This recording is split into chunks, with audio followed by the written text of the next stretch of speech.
What's up, Sooner Nation? Welcome to the SI Sooners podcast. See, what you guys got is you got a Big 12 champion for the sixth year in a row. How does that sound? I mean, seriously, 6 in a row? Who does that? Clemson, but you know who else is counting, right? Parker, I thought for a minute in that post-game press conference that Lincoln Riley was going to get a little misty on us, kind of, a little emotional when he was talking about everything that this team has gone through and all the adversity and all the obstacles. And I'm not making fun because, really, and I mean this 100%. He was kind of speaking for all of us. I don't want to put undue pressure on Lincoln Riley to speak for the media, but guys, not just his team, not just even college football, all of us, you and me, think about it, man. When we took over SI Sooners in March, right about when the pandemic hit, right? Nice. About 6-8 months ago, we didn't even know we were going to have a season at all. We were wondering if we were going to have a job. Same with the fans, same with everybody everywhere. And seriously, it's late December. It's unbelievable. So many people at OU in college football, blah, blah, blah. Did a great job, did an amazing job. Parker, making this college football season happen, it was a miracle that we're here. It really is, John, and it just goes to show you, sports galvanizes. And after all that the last 9 months or so has brought and has thrown at us, it is truly a blessing to be sitting here on Selection Sunday knowing that we will have a college football playoff field, we will have a national champion, and hey, we're going to have FCS football come the spring as well. We're going to get twice the football that we initially planned on. I guess not twice the football, but you know what I mean. Rather than having a zillion games every Saturday this fall, we had quite a few every Saturday this fall, and we'll have quite a few every Saturday in the spring. And so for all the bad that this pandemic has brought, I'm doing my best, and I know you're doing your best too, to see the good. And I think Lincoln Riley was very much on the same wavelength. And I agree with you. For a guy like Lincoln Riley, who cares so much about his players and his program, it wouldn't have surprised me at all if he got a little bit emotional. I think that moment will come if and when the Sooners are able to secure a Cotton Bowl victory over Florida, which, it's funny, John, we were just at the Cotton Bowl yesterday. 11 days later, it looks like we're going to be right back there again. Who could have thought something like that up? I don't know. Did we mention yesterday in our wrap-up that we were going to be back in 11 days at the Cotton Bowl? I think we did. Anyway, I'm John Hoover. I'm in Tulsa. Parker Thune's over there in Norman. This is Parker's final podcast, you guys, with the SI Sooners podcast. So thank you so much for listening to the SI Sooners podcast with or without Parker. Thanks so much for watching on my YouTube channel. You know I appreciate that. Here's the thing. I'm going to be back on Wednesday podcasting and the rest of the year, and however long they're going to let me do this. And you know what? We'll have some more stupidity, some more silliness, some more bad jokes. We'll have some more surprises for you for sure in the very near future. We are a Fan Nation affiliate, part of the Sports Illustrated Network, so check it out, allsooners.com. Subscribe to this podcast so you get your notifications when a new one drops, or subscribe to my podcast on my YouTube channel, John Hoover Media. Okay, Big 12 title game, right? 27-21, Sooners win. OU led 17-0. They led 24-7. But Parker, man, I'm sorry, I was not taking the cheese this time. There was no point in that game at all, ever, that I thought Oklahoma's lead was safe, that they were going to blow Iowa State out. I mean, at one point we were talking about, well, if Oklahoma beats Iowa State like 64-10, then they're in the playoff picture. When it was 24-7, 17-0, I'm thinking, they're not going to do it. They're not going to do it. I'm probably not as smart as a mouse when it comes to taking cheese, but I did figure it out eventually. This team is not cut out just yet. They're still young. They're still full of sophomores and redshirt freshmen and stuff like that. They're still not capable of taking a good team and blowing them out for 4 quarters. They can do it with mediocre teams. They can do it with bad teams. I'm not so sure they can do it yet with good teams. I think next year they will.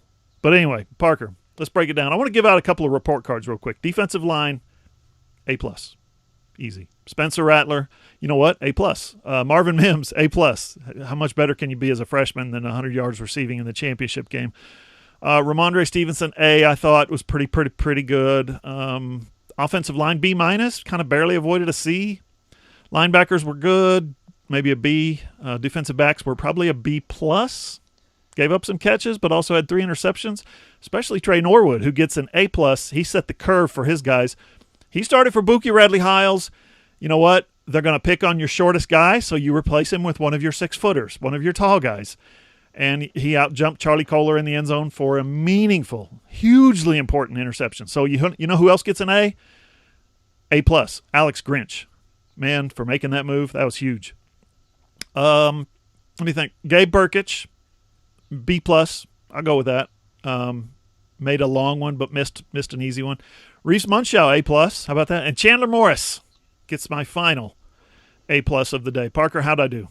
You gave out a lot of A+, John. You're normally not that generous in terms of your grading. You must it's be getting a Christmas. little soft in your old age. But no, I agree. There were, on an individual level, some very strong individual performances across the board. You mentioned Chandler Morris, who turned his one snap into the first touchdown of the game, right? Right as we all expected, John. The Sooners' third-string quarterback was the first one to find the end zone in the Big 12 championship. Trey Norwood, you said it, he started for Buki Radley-Hiles. Is Buki Radley-Hiles going to get his job back anytime soon? I don't know, because Trey Norwood leads this team with 4 interceptions, and after everything that he has been through and the journey that he has had as a Sooner to get to this point, playing cornerback, playing safety, moving to nickel, and excelling ever since he got back on the field this season, Trey Norwood has been phenomenal, and he was never going to be a lockdown corner on the outside. We found that out really early on. Kind of figured, okay, he might be a fit at safety, but he seems to really have found his niche at nickelback. And I also want to shout out DJ Graham, who quite obviously has earned the coaching staff's trust and continues to get snaps in big situations. Ramondre Stevenson, I think, was a lot better than his stat line indicated. He didn't get a whole lot of help from the offensive line or Lincoln Riley in terms of play calling. I wasn't as impressed with Spencer Rattler. I think he left a lot out there. He made a lot of dangerous throws that his receivers bailed him out on. But you gotta, it all comes back to Marvin Mims on the offensive side of the football for the Sooners. Marvin Mims proved once again that he is the most dangerous threat in the passing game from Oklahoma, as well as the most reliable. You saw the touchdown, John, and I mentioned it to you right after it happened. That play, the ball wasn't supposed to go to Marvin Mims on that play. That was the leak route that we've seen Lincoln Riley run with Mims and with Drake Stoops to great success over the course of the season. Lincoln Riley had Braden Willis leaking out, and that play was supposed to go, the ball was supposed to go to Braden Willis. But Marvin Mims just beat everybody over the top and ended up wide open down the field, and Spencer Rattler hit him for a touchdown. On a play where he wasn't supposed to get the ball, Marvin Mims ended up with the touchdown that gave the Sooners a near insurmountable lead and staked them to that early first half advantage. And Iowa State never could dig out of that hole. They had a shot at the end. But it just goes to show you, John, the Sooners can get contributions from all around. And obviously it didn't culminate in a chance at a national championship this season. They end up on the outside looking in terms of the college football playoff.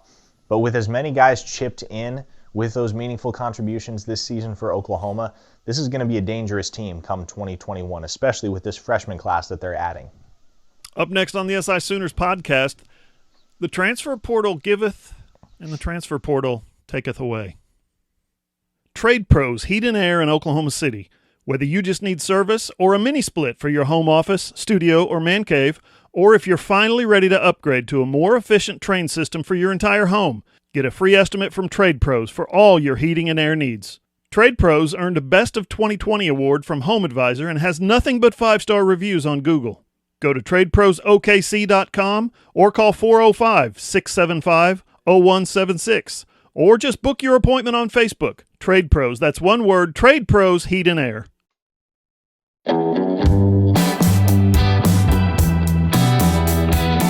Real quick, Parker, I'm going to play a game here, and you can take me seriously if you want. You don't have to. I thought Lincoln Riley obviously got too conservative in the Big 12 championship game, right? 17-0 lead. Offense slowed to a grinding halt in the third quarter. 3 points in the whole second half. 1 for 11 on third down. That's too conservative. That's what social media told us, right? Wait, I thought social media wanted him to get more conservative. There was a split faction of Sooner fans last night during the game. Half of him wanted to stop being so conservative, and half of him wanted to run the football more with Ramondre Stevenson. That's why Iowa State got back in it, right? Because they didn't run the football enough. So which is it, Parker? Was he too conservative or was he not? Well, come the second half, I think he was definitely too conservative, John. And it wasn't the balance that concerned me. It wasn't as if he was running the ball on all 3 downs and then punting it back to Iowa State. Spencer Rattler threw the ball 34 times. It was the lack of creativity in the play design. And I think that's what you saw in the first half. The Sooners were able to jump on Iowa State in terms of scoring really early on due to the fact that Lincoln Riley dialed up some creative plays. Some of them you could see the creativity very obviously. Some of them it was a little bit more subtle. But come the second half, it just seemed like, okay, we're going to run an inside zone to Ramondre Stevenson and we're going to run curl routes.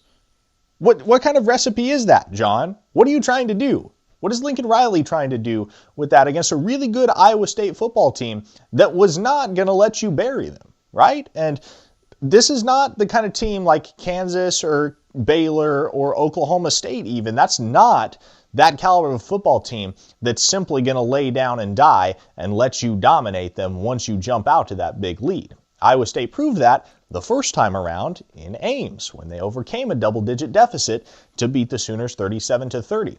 And the Sooners came dangerously close, John, to squandering another double-digit lead to the Cyclones. And you have to chalk it up, more than anything, to the drastic shift in the aggressiveness of the play calling from Lincoln Riley in the first half and the second half. Because it wasn't the defense's fault, right? The defense played phenomenal. To be honest, John, I'll say exactly what I said after the Baylor game. Last year, or 2018, or even 2017, 27 points is not enough to win the University of Oklahoma a football game. The fact that the defense was able to do what they did on Saturday against Brock Purdy and the Iowa State offense and to limit Breece Hall to 3.4 yards per carry is remarkable. And you had guys doing it on offense, too. Rattler had a fine day. Marvin Mims had a huge day. Ramondre Stevenson averaged nearly 6 yards a carry. So what went wrong? And you have to chalk it up, John. You have to chalk it up to that conservativeness that Lincoln Riley seemed to display in the offensive play calling in the second half. That's what bogged the Sooners down. It caused the offense to stagnate. We did not see that same fervor as we did in the first half when the Sooners jumped out to a 24-7 halftime lead. I screwed up. I forgot to do social media coming out of the break from our friends at Trade Pros. You can follow SI Sooners on Twitter at @all_Sooners. Parker is at Parker Thune, Thune. I'm at John E. Hoover. Website, allsooners.com. Fan Nation affiliate, part of the Sports Illustrated Network. Content is free. No memberships, no subscriptions, no credit cards. Click and enjoy. You know the routine by now. You can find the video version of this podcast over on my YouTube channel, John Hoover Media. And remember, I need your help. If you're watching on the original channel, this channel is going away. Pretty soon, all my stuff is going to be over at this channel up here. And if you're watching on the first channel, the second channel, and I'm doing this, just roll with me, okay? Appreciate it. So jump over there real quick and subscribe. So, yeah, the transfer portal. We teased this coming out. Did something completely expected today. It took backup quarterback Tanner Mordecai. I know you guys, you and I, Parker, have talked about it in the past. We may have even thrown it out on the pod. He's from Waco, Midway High School. Just so happens the Baylor Bears are in the market for a new quarterback in 2021. Charlie Brewer also hit the transfer portal, so they have a job opening, immediate assistance required. We kind of saw Tanner, I think, to me anyway, hitting the road at his earliest opportunity. Lincoln Riley talked about him a little bit today on the video call with Dan Mullen, the bowl game press conference call, which, by the way, was pretty awkward. I don't know if you caught the beginning of it. It's basically 5 minutes of video of two head coaches just sitting there staring at their phones, working their phones, I should say. If you haven't seen it, it's on YouTube. We've got it at allsooners.com. Enjoy the awkwardness. Anyway, Mordecai, he's probably good enough to compete for the starting job at Baylor, I think. I don't think there's any question. I never thought he was good enough to compete for the starting job at Oklahoma, Parker. Not with Kyler Murray, not with Jalen Hurts, and not with Spencer Rattler on this roster. No, it wasn't in the cards for Mordecai at Oklahoma, but you look at a program like Baylor where they have had success in the past with guys like Robert Griffin III and Bryce Petty and Charlie Brewer. It's when you develop a quarterback for a few years, get him to become an established, experienced veteran in a system that he's familiar with, and unleash him. And I think Baylor could very well do that with Tanner Mordecai. Charlie Brewer, obviously, it's funny, John, we talked about this literally last week when Charlie Brewer hit the transfer portal. I'm pretty sure we said that, hey, it's a very real possibility that Tanner Mordecai also enters the transfer portal and ends up at Baylor. And to be fair, we'd had plenty of conversations to this effect on this podcast going back months because it seemed a foregone conclusion that at season's end, Mordecai was going to look elsewhere, especially with how strong Chandler Morris came on, especially how apparent it was that with Spencer Rattler at the helm this year and Caleb Williams signing with the class of 2021, there was never really going to be an opportunity for Tanner Mordecai to start at the University of Oklahoma. But make no mistake, the University of Oklahoma is one of maybe 10 programs across the nation where Tanner Mordecai simply wouldn't have a shot to start at the quarterback position. He's good enough that he can go just about anywhere and be a day one starter next year, his redshirt junior season. And he's got 2 years of eligibility, John, 2 years left that he can play with. And so when you look at a guy like Tanner Mordecai and what he can bring in terms of the experience under a quarterback guru like Lincoln Riley, granted he hasn't seen the field a whole lot, but he's been in that room learning from Riley alongside some of the best quarterbacks in the nation. 2 guys that are playing NFL football right now and a third that will be playing NFL football a year or 2 down the road. Just with all that he's been able to absorb in his 3 years in Norman, even if he hasn't seen the field a whole heck of a lot, if you're a Power 5 head football coach in the market for a transfer quarterback, you got to be drooling over Tanner Mordecai just based on the experience that he has had at the University of Oklahoma and the prestigious lineage of quarterbacks that have come out of Norman to have great success at the next level. Tanner Mordecai, if you're the type of guy where you're looking to unlock that potential in a guy, Tanner Mordecai has already had a tremendous start under Lincoln Riley, and you got to be excited at what you might be able to get as a Power 5 head football coach, just knowing that Mordecai had the opportunity to be in that room with those guys for 3 seasons. Now, speaking of Kyler and Jalen, holy Moses, what a shootout those 2 guys had today out in the desert. Kyler threw for over 400 yards. Jalen threw for over 300 yards. Spoiler alert, Jalen.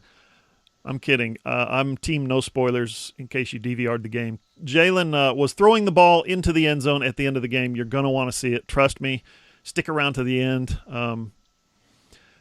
Parker, there's a strong faction last year before, that Jalen Hurts cannot play in the NFL. That faction has become, I think, Jalen Hurts is perfect for the NFL, which is 2 completely different things. I'm going to tell you what I'm getting at here. Mobile quarterbacks before this current generation of guys consisted of Michael Vick, of course, Steve Young, Randall Cunningham was a good one. Take you way back, Fran Tarkenton, a little before your time, Steve McNair, John Elway, Donovan McNabb. I looked it up. I looked up the top rushing quarterbacks in NFL history. Those are some of the names. That's pretty much it. There's a few throwers on there. Elway, Cunningham, Young, Tarkenton, I guess. Here's why Jalen is perfect for the NFL now. Because the new rules in the NFL are you cannot touch a quarterback. Don't touch him. Don't breathe on him. Don't look at him sideways. When you look at him, you have to make eye contact directly ahead or it's a personal foul, right? They're actually teaching running quarterbacks. Here's the other side of that equation. They're actually teaching young, mobile, run-around quarterbacks at a very young age how to throw the football. How to throw polished passers is what I'm talking about. Cam Newton, Russell Wilson, Lamar Jackson comes to mind, obviously. Kyler, obviously. You see guys now like Daniel Jones running around, and here comes Trevor Lawrence in the next draft, presumably. He can run around. I think he had 90 yards rushing in the ACC title game yesterday. Kyler, for instance, is one of the most prepared, one of the most polished quarterbacks that there's been. Throwing the football, I'm talking about. And his dad is a quarterback's coach, a quarterback's guru, I guess. So if you have a real runner who's a polished passer and then you tell all the defensive guys that they're not allowed to hit him, guess what? He's going to be really, really good. And I think that's where Jalen is in his career. You see him running through defenses and he's like stiff-arming guys and cutting around guys. You don't see that out of quarterbacks. If this was 1990, trust me, I watched the NFL in 1990, I'm not sure all these guys would be having this kind of success because the knock was always this. Young man, you can't run around like that in the NFL now. They'll punish you. Those guys, they'll break you. Steve McNair, man, he was so tough. Elway was like John Wayne, Steve Young. They did it because they were like a piece of iron, right? Not everyone's cut like that, Parker. So what do you think long term here? 5 years, 8 years, 10 years, 12 years? You think Jalen is more boom or bust? Is his clock going to strike midnight, basically, like all the Hurts haters predicted, or is he kind of cut out for this new NFL? I'm trying not to jump to conclusions here, John, because we've seen, 2 games as a starter from Jalen Hurts at the NFL level. And granted, he's been pretty impressive, but it's often the case, right? It seems like it's the case every year that there's one rookie quarterback that jumps onto the scene, has a tremendous first couple games, and then falls off the face of the earth. And conversely, there seems to be a rookie quarterback every year that has a hot start and proves himself to such a degree that he continues to earn starting nods, and he becomes an established NFL starter and becomes one of the higher paid players across the league. You know, you think about guys that have raced out to phenomenal starts in the past. Robert Griffin III, a guy we just talked about last segment, comes to mind. He had an awesome rookie season, got hurt, was never the same. Colin Kaepernick had an awesome first season with the San Francisco 49ers, was never really the same after that because defensive coordinators figured him out. But then you take a look at guys that shot onto the scene very early in the game. Right now, 2 guys that come to mind in that vein are Patrick Mahomes and Josh Allen, guys that had some mobility and have tremendously strong arms and were able to lead their teams to great success in the early stages of their career, were able to claim a stranglehold on that starting job, and are right now among 2 of the best passers in the game, two of the best quarterbacks in the game, 2 guys that you can build a franchise around. And I don't know yet where Jalen Hurts is going to fall, on which side of the divide he's going to fall there, because the thing about Hurts is the arm strength, the arm talent, the velocity at which the ball comes out of his hand, it's not the same as guys like Mahomes and Allen. Jalen Hurts is never going to be a guy that wins you a football game by throwing for 400 yards and 4 touchdowns. And he's never going to be a guy that throws a 60-yard bomb over the top to get you a long touchdown. It's just not what he's built to do. And he's effective. He's got his own style. More often than not, it works for him. But I'm going to pump the brakes on the Jalen Hurts hype because I think what we need to see from him is we need to see his style of play become a staple in the NFL. It needs to become what he's known for. He needs to demonstrate that it works against NFL defenses for more than just that brief spurt of time when it's, he brings a new skill set to the table and defensive coordinators haven't quite figured out how to contend with him. And defense in the NFL catches up, John. It catches up to everybody. Right now, Patrick Mahomes is the one guy that it hasn't really caught up to, but that's because he's just such a ridiculous talent and he's got such ridiculous weapons in the passing game that he's almost immune to that. But at some point in time, everybody regresses to the mean. And the mean is different for different guys, right? For some guys, the mean is 3,500 yards and 20 touchdowns through the air. For other guys, the mean is 5,000 yards and 40 touchdowns through the air. It all depends on what style of quarterback play is most conducive to a team's success and to an offense's success. And I think Jalen Hurts could be the Philadelphia Eagles quarterback of the future for that reason. I think he fits the system really well in a way that Carson Wentz doesn't. And I think that's the reason why Carson Wentz perceives that, okay, maybe it's time to get out of Philadelphia because Jalen Hurts is probably the guy here. Now, what I want to see from Jalen Hurts is I want to see him lead the Eagles to a playoff berth, whether that's this year, next year, a couple of years down the road.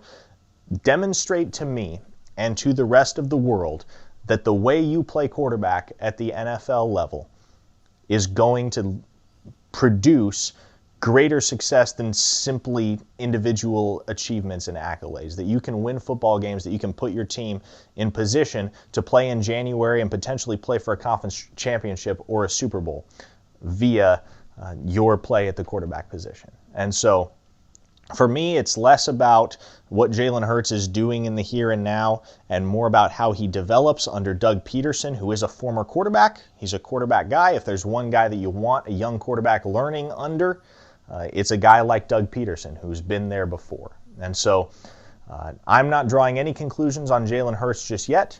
I'm excited to see what the rest of the season brings. The Eagles are somehow still in contention for a playoff berth in the weak NFC East. So who knows? Maybe Hurts catches fire over these last few weeks and takes the Eagles to a playoff berth, maybe wins a game, and there you go. Jalen Hurts is the toast of the NFL. But I want to see 2021 roll around. I want to see Hurts hang on to his starting job. I want to see what he can bring to the table for a full season before I assert that he's the Eagles' quarterback of the future, or conversely, that he's going to flame Good out. coaches don't try to fit round pegs into square holes. They adapt their system to what the quarterback does, and I think a good example of this is Lamar Jackson, who also is not gifted with an unbelievably strong arm. Well, John Harbaugh has done a good job moving the system around to fit what he does, putting pieces around him to emphasize and accentuate what he does. So I think you're onto something there, and I think if Doug Peterson's smart, he's going to do a lot of the same thing. Although regressing to the mean, what you're seeing from Lamar Jackson may be happening. MVP last year, definitely not the MVP this year. Up next on the SI Sooners podcast, remember a couple weeks ago I asked you guys, where's Alex Grinch going? Well, we may have our answer. Hey there, loyal listeners. Parker Thune here with SI Sooners. Are you a business owner looking to get your product out there to the masses? Let's say you run a hotel in Norman, or a car dealership in Oklahoma City, or a restaurant in Edmond. Or maybe you're just a small online business who creates and sells OU merchandise, and you want Sooner Nation to come sample your wares. Consider advertising in this space right here on the SI Sooners podcast. SI Sooners reaches thousands of readers, viewers, and listeners literally every day, and the SI Sooners podcast is the ideal place to find your next customer. To advertise, send an email to allsoonersi@gmail.com or send us a direct message on Twitter at @all_Sooners.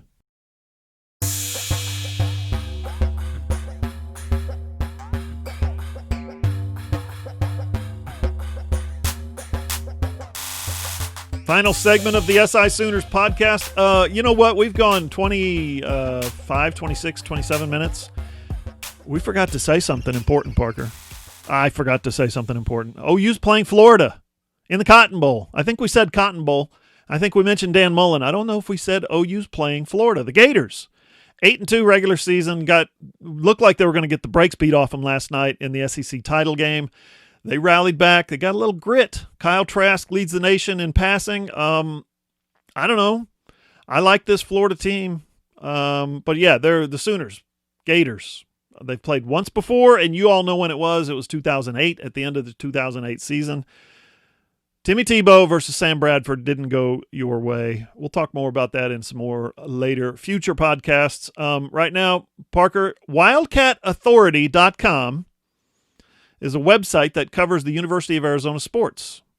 And they reported yesterday, Saturday, presumably after the game, after the Sooners took down Iowa State, that Alex Grinch was, quote, likely to get an interview in the next 48 hours. So, here we are on Sunday night. Maybe it's already happened. Who knows? Parker, what do you think about Grinch to Arizona? He's not going to Arizona, John, and I'll tell you why. I agree. It's not because Arizona is a bad football program. It's not because Alex Grinch is unqualified for the job. In fact, it's quite the opposite. Alex Grinch is qualified for a job way better than the Arizona job. And look, Arizona has some history, right? They've been good. It hasn't been all that long since we saw them playing in New Year's Six Bowls. But consider what conference that program plays in. The Pac-12, which right now is the laughingstock of the Power Five. And it's a situation where Alex Grinch could go right now, interview for the Arizona job, I'm sure leave as the lead candidate just based on what he's done this season at Oklahoma in his second year at the helm of this defense. And he could take the Arizona job, make a big chunk of money, get a nice 5-year contract right off the bat, go down there, rebuild that program, have some success, and maybe put them in position to win a conference championship. But here's the thing. If Alex Grinch waits a year, or heck, even a couple more weeks, there are going to be some really, really good jobs at some really, really historic programs open across the country. You look at Michigan as a perfect example. Michigan is moving on from Jim Harbaugh. It's a matter of when, not if.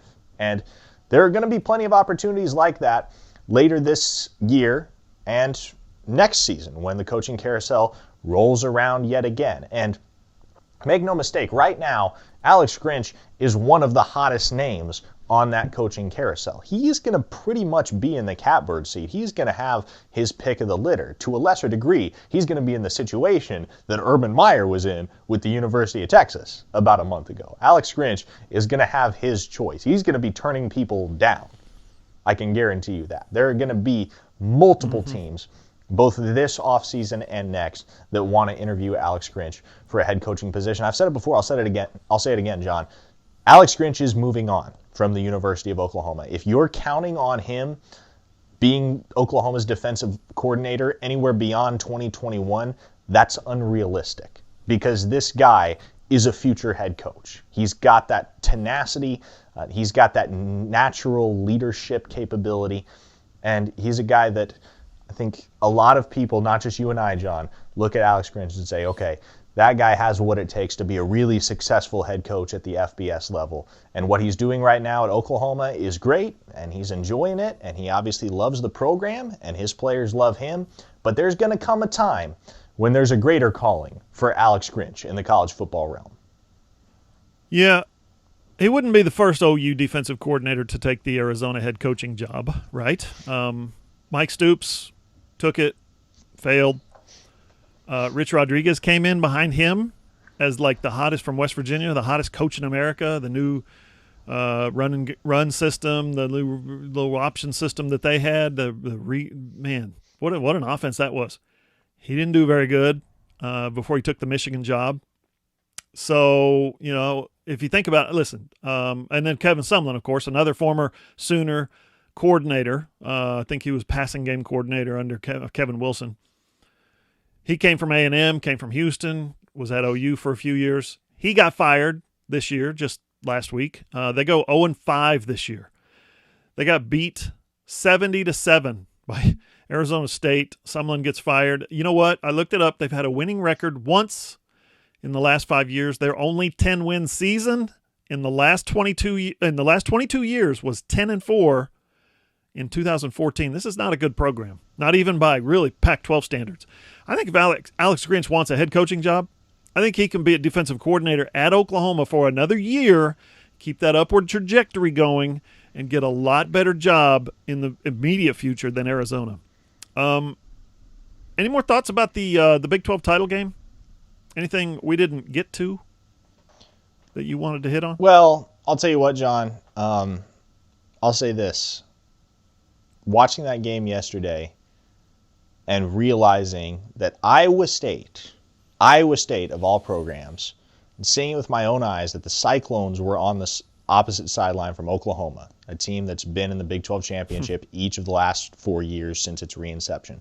The fact that Iowa State, historically one of the worst programs in all of college football, at least at the Power 5 level, was playing for a conference championship.